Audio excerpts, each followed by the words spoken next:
Okay, hello again. So last time I stopped at the process message history, and now we'll continue the logic into process one round function or method. And this is basically where Lite LLM is called, if I remember. Yeah. So you have something called common parameters. These are parameters that will be passed to Lite LLM. I'll come back to this in a minute, but bear with me. We have failures here and response. Okay, these are variables that will be set below. And in a while loop, we're waiting for a response from the get completion. Okay, what is this? What's happening here? Okay, so get completion is just a wrapper. It's just an abstraction for the syntax of Lite LLM, which is literally just Lite LLM completion. And Lite LLM, let me quickly explain what this is. Okay, and so actually, Lite LLM is a Python library which gives developers like a bedrock access, okay, whatever. It's a gateway to provide model access, logging and using tracking across 100 LLMs, all in the OpenAI format. So from what I've just read, it connects multiple LLM providers to have the same SDK, the same syntax of writing the calls to these LLM providers in Python. For example, you see here how to use Lite LLM, and this example is very cool. You will see that this completion is the same if I change the LLM providers. Like these LLM providers, almost all of them get the same API. This was previously not the case. For example, you see that OpenAI and Grok, I believe, and XAI, these will have similar completion, like similar API, similar way of communicating to the LLMs using the Python code. But other libraries have a little different syntax. So Lite LLM standardizes all of that into a specific format similar to the OpenAI format. And this is the OpenAI format. I actually believe that what's written here, I think this is new. If I remember, I searched the previous documentation for Lite LLM and this was not present, if I remember correctly. The streaming response format and the response format, because what's written here, I'm just discovering this with you right now. What's here is basically what I attempted to do in the JSON files that I mentioned. Not the JSON files, I'll tell you. The notebook file, if you recall that file. This documentation is inferred from OpenAI's official documentation. And I tried to do that and do an explanation of each key that we have that gets returned from that object. And so we have finish reasons and streamings and whatever. And that's basically here. In the streaming, you'll see the choices and finish reason. And then, so I think both of them are the same. Like but here it's like in JSON format, and here it's in the object-oriented format, because that's just what I have copy and pasted from the terminal when I printed the model response object. And so the model response here is, I believe, the entire JSON here. Okay, so this is very cool. Actually, since I just discovered this with you right now, I really suggest you read this. And I think this doesn't really say details. It just tells you an example of all of these values. But here you see me explaining. For example, finish reason is stop. What is that? You have to refer to the documentation of OpenAI. But here I think I mentioned the reason the model stop generating tokens. This will be stop if model hits a new initial stop point or whatever. So I think mine is more verbose, and you can literally apply that sentence to anything that I do. Like I'm always more verbose, and I write a lot and I talk a lot.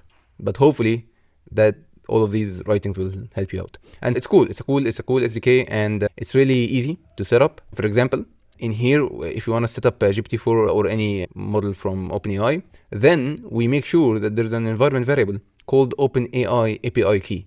Okay, and this is important. That's the cool part. It's automatically used by the Lite LLM SDK. So if we just set up an environment variable of this name, then we don't have to call it here when passing in the completion. No, it's just internally this function will see if OpenAI API key is mentioned in the current environment variables. If it's there, we'll just use that and continue.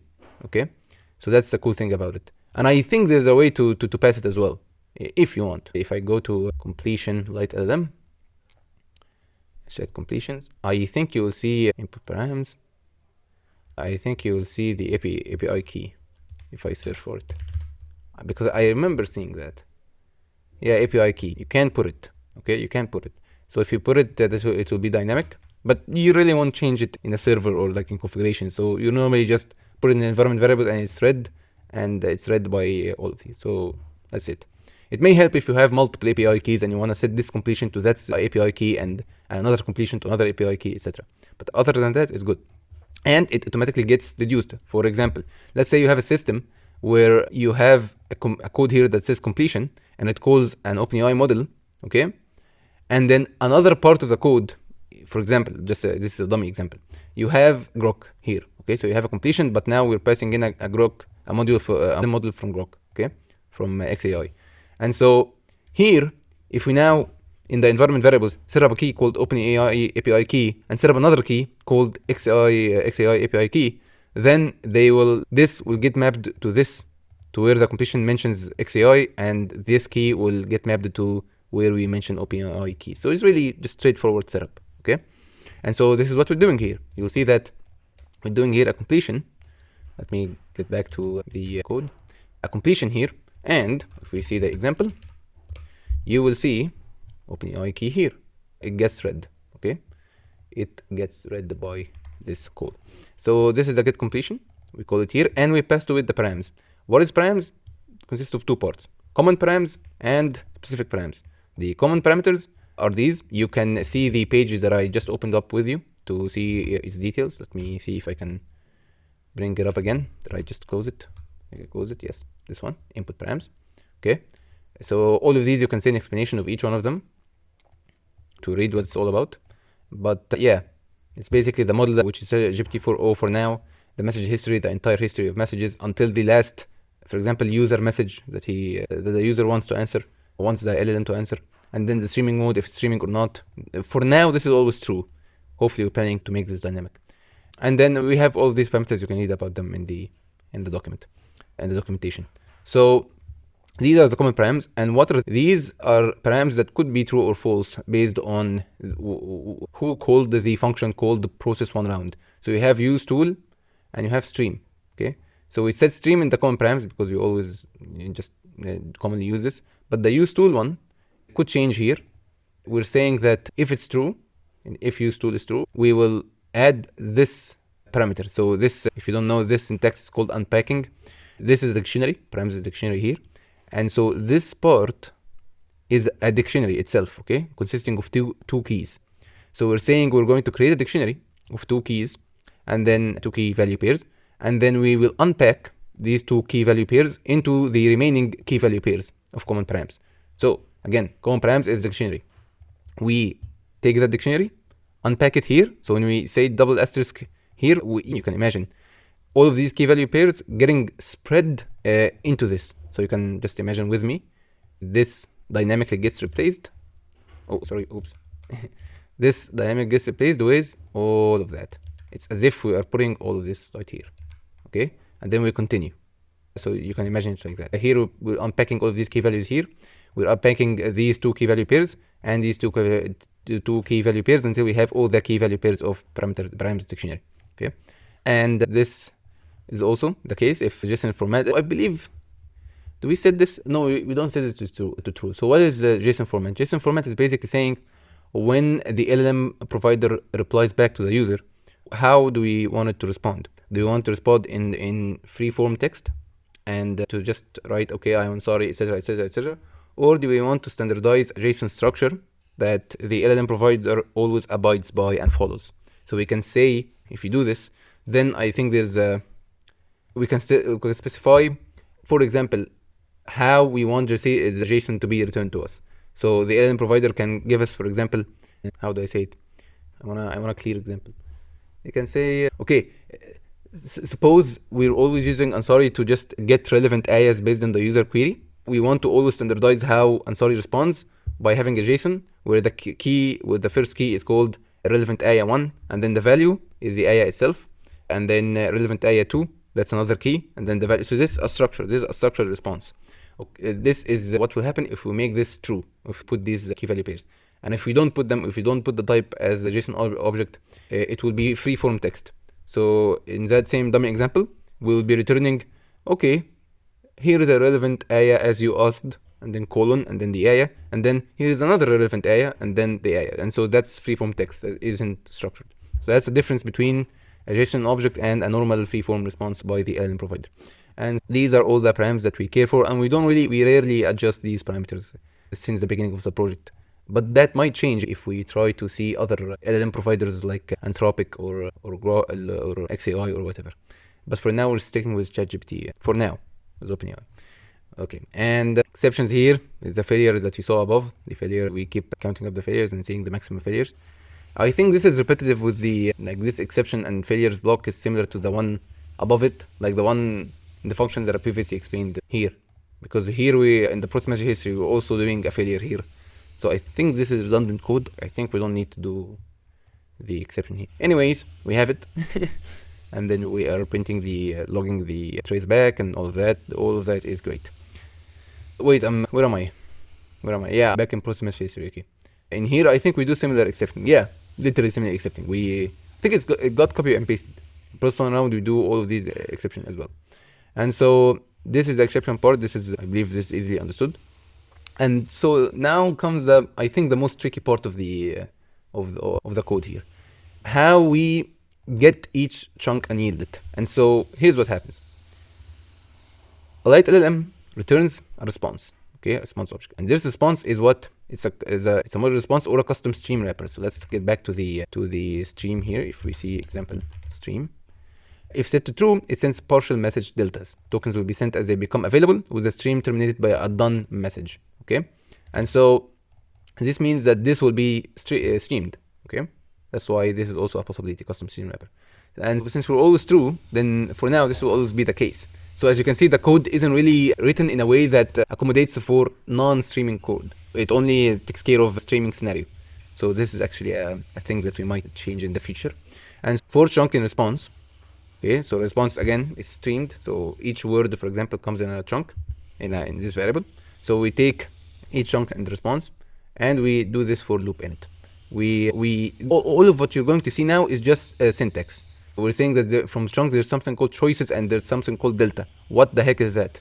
If we go here into the main page of Lite LLM, you will see in the streaming part, you will see its response format. Again, this is very important. That's why I said that. And it's similar to the OpenAI format.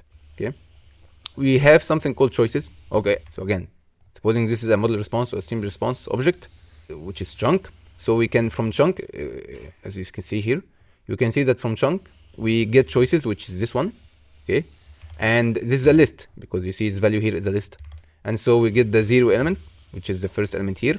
And I always saw that. Like, I always see that choices here is just a list of one element. Like, I never encountered the case where it doesn't contain more than one element here. And this element is a dictionary, as you can see. It always, like each chunk object, always has one dictionary object here. So we always get 0. And we always choose 0 here, okay? So that's what I noticed. And so it makes sense because it's a chunk, and in that chunk, there is the dictionary saying the only chunk of the entire message, which is hello here, for example. And then another chunk will come with the same structure, with the same everything, almost. But here the content will be world. So hello world, for example.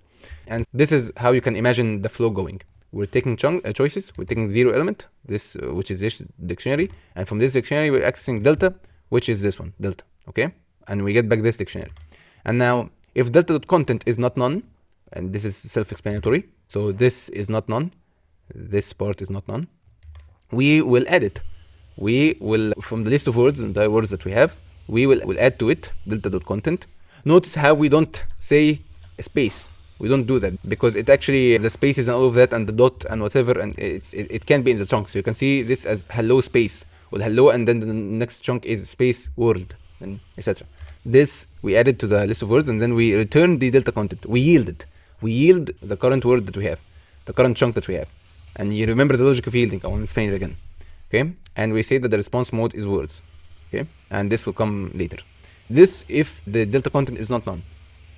Okay, if it's none, so if this is none, then probably or possibly there could be a delta tool calls attribute. So in here delta, in here, this can be not none. So if this is none, if content is none, then probably tool calls is not none, or maybe tool calls is not none.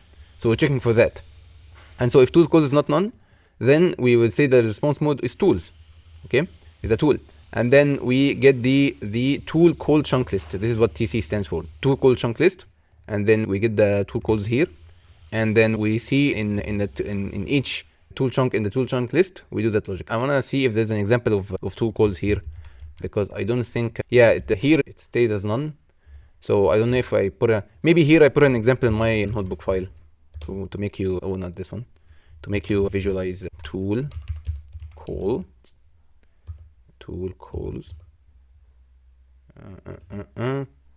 Okay, you will see here tool calls. The tool calls value will be an empty list if the model deduces that no tools are needed. Tool calls are needed. So that's also a thing. If no tool calls are needed, then obviously this will be none. Okay, as mentioned here. So that makes sense. And now the tool calls here, I give an example. So yay, I'm glad I did that. You will have an object like this, or you can imagine here, if this is in the official documentation, this will be a dictionary, which have the keys, ID, and type, and function, and this function will have the keys of name and arguments. Okay, and so this is the syntax. And so you can get back to this later and check it out to see the details of each explanation here. I'm glad I did that thorough explanation for it. This will help you out, hopefully. And based on this syntax, okay, you can see that I said here in each chunk in that list, and again, it's normally just a single element that I see because we're doing chunking. So that's probably tool correlated to that part. Or no, wait, because if it's a tool, then we just get its response. Okay, or the function call. We don't chunk that, I think. That's why it's just one element here. Anyways, I think this for loop will only be done one time, because I think TC chunk list will always have one element, okay, if any. And so we're saying if length of tool calls is less than or equal to the T chunk index, okay, I think this is just a check, because index here will have an index here, index of tool call in the response. If there are multiple ones, but I think this will always be one. I'm not sure though, this is what always just happened with me. We will append to the tool calls variable above, the empty variables, this dictionary, okay, ID and type and functions, okay? And we will say the following. We are assigning let me remember. Yeah, we are saying, since we appended it here, we are giving a shorthand for this, which is the tool calls that we just appended with the index that we just checked here, okay? We're putting that as TC. And now this should now be this, if I recall correctly, okay, dictionary. And yeah, this dictionary, we're saying that the ID part, which is this, we want to add to it the TC chunk ID, and the function name, we add to that here as well, and the arguments, okay. Again, I think the plus equal here is redundant, because I think it's always just a one call, like it's just a one index. So this will always be plus equal to one time only, because the for loop won't repeat again. So this will literally just assign it, and that's that. So I think this is useless, but I kept that syntaxing nonetheless, okay? Like we could have just made this not a for loop and just made that tool call added to the TC variable ID and function name without the plus here, I think.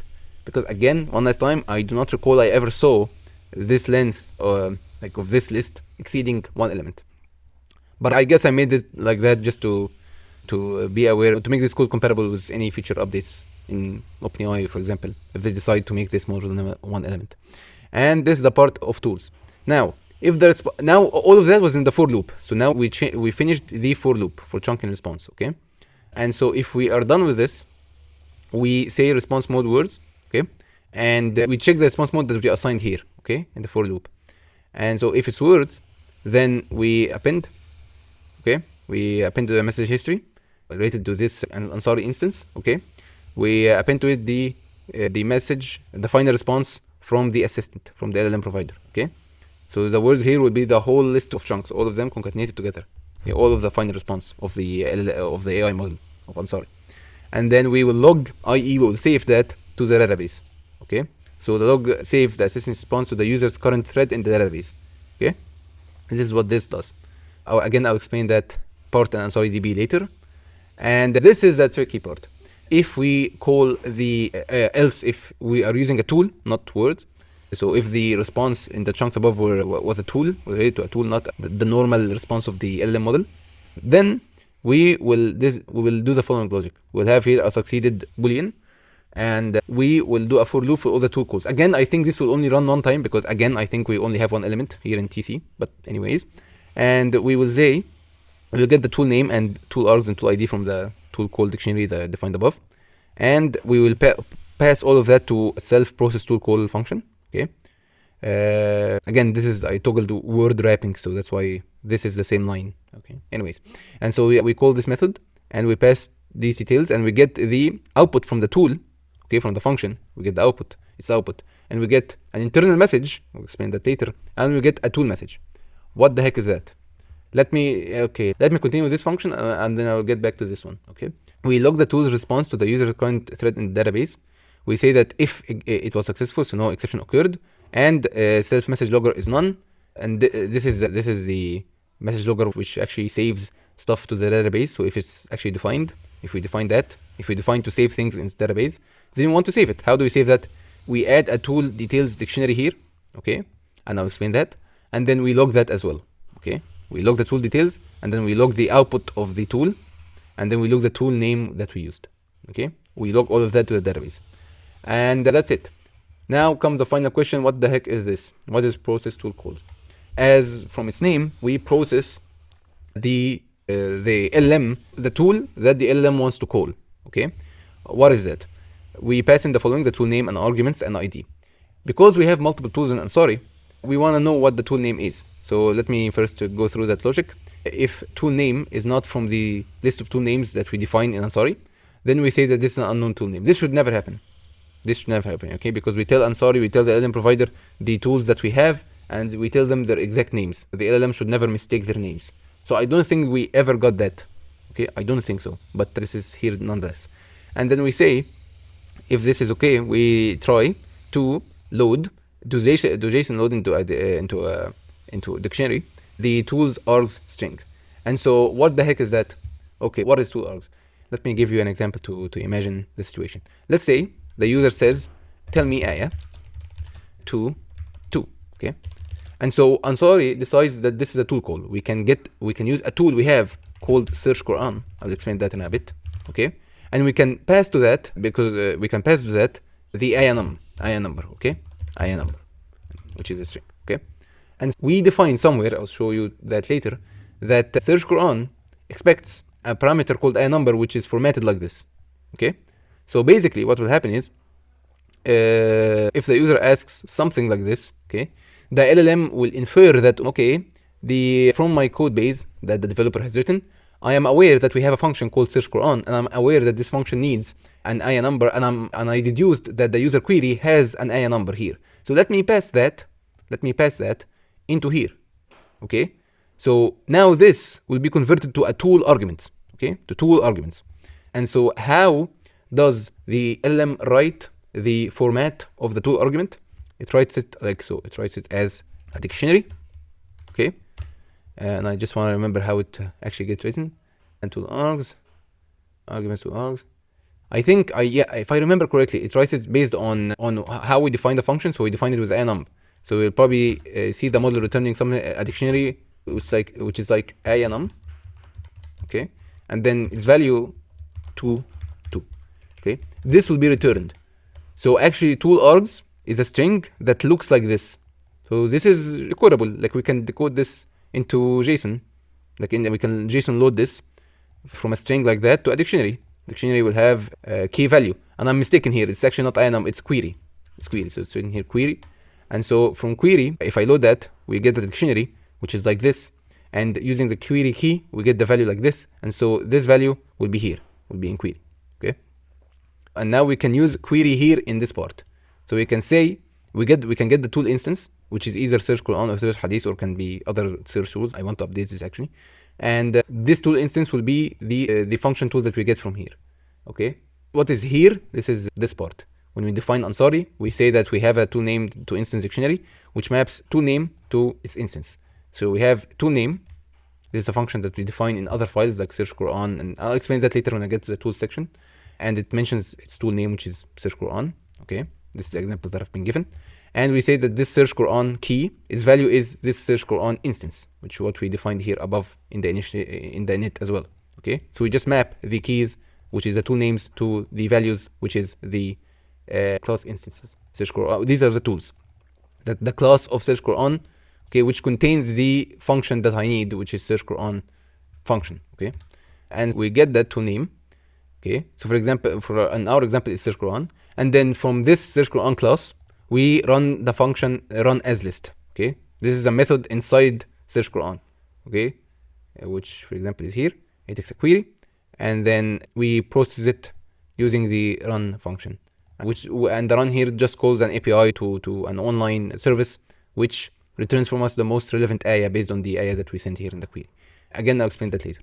So yeah, this is a part of the tool. And so what will it return? Okay, hopefully I have time to explain this. It will return the following results. I want to see what its structure is like. Results is based on the results of this. This is just an implementation. So this result is now based on like here. Okay, let me again my thoughts. The part of the GenAI is done. Okay, what was the part of GenAI is that it tells me how we can convert the user query and such that we get the argument that we want and we format it properly. This is where the GenAI part ends. Okay, and so once we got that 2:2 in a proper format like that, and we extracted it here, we're done. The AI part is done. All of that, these are code. These are code that we have written ourselves. And this is a function that we have written ourselves that returns a list of values, a list of strings that we implemented ourselves. This will be the list of relevant ayahs, I believe. Okay, and these are the results here. And all of that is code that we write ourselves. And so tool definition here, all of that, okay, the remaining code here is part of how we make Ansari realize that this part of the message history is related to a tool, not related to the user or not related to an assistant, just related to the tool. Writing messages with the tool generated by tools has a different format than the normal role and content dictionary format that we talked about. So we previously said that if you want to say we have a message from a user, we just say role, and then we say user, and then we say content, and then we say hello. Okay, the same thing for the LLM, Ansari, but we say here assistant. Okay, assistant. So can't remember, it's written like that. Anyway, but if the role is tool, okay, the structure differs a little. The content here will be empty, if I remember, and we add another parameter that I'll talk about in a bit. Okay, and we add a message before that even, and after. There are some changes, okay, that we do. So I'll get to that in a minute. But that's the initial logic of the process tool calls. We format the structure of the message returned from a tool in a way that I'll explain in a bit. Okay, that's what's happening here. And then we put all that in the message history. Okay, and the internal message and the actual format of the final tool call. All of that we append that to the message history, and then we return. These are related to the tool formats of the message that I'll explain in a bit, like this part. Okay, this part and the internal message that we will explain below. All of that is returned here. Okay, and that's what's logged. What get logged in this part. Okay, so this is actually the final part of process 1 round, and with that I think we're done with Ansari. What I still didn't explain is the details of the tool. As you saw, I really skipped through that part, so I'll return back to this in a bit. Okay, how the tools are formatted, and after we finish the tool logic, we'll be finished with Ansari 2.0, and then we'll go to Ansari workflow 3.0, inshallah.